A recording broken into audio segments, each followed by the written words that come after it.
for me, a piece generally begins with an image that I'll want to construct a narrative around. So I'll come up with that first, and maybe it'll end up, in the middle of the poem. For Moonless Pastoral, it was those moths just, essentially committing suicide by just hitting the porch light over and over. And that's consistent for me. And then in terms of whether it'll end up as a, micro creative nonfiction or micro fiction or flash fiction or poetry, or I have a few poems that are in the form of a play. That's more tonally, I think. So the narrative poems that often are fictional, maybe they don't benefit very much from line breaks. Often they do.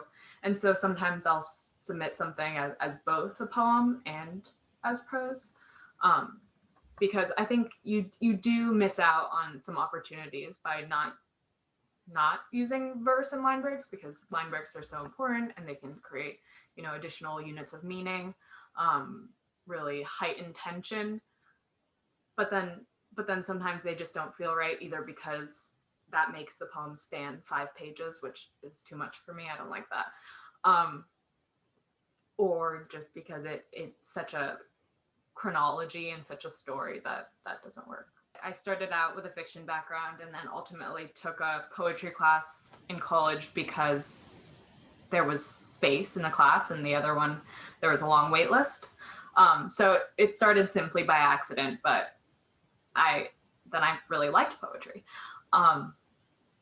So I think my background in fiction really affects my poetics. I wrote about this a lot in my thesis, in that, a lot of the poems include ample fiction in them. There's, some truth, and the voice might be mine, but the events in the poem aren't necessarily true to my lived experience.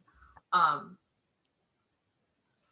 I don't know that people who just start in poetry and they start with reading writers like Anne Sexton and Plath and Coleridge, who are writing so personally about their own experience, know that there's the capacity even to include some fiction and how these things overlap.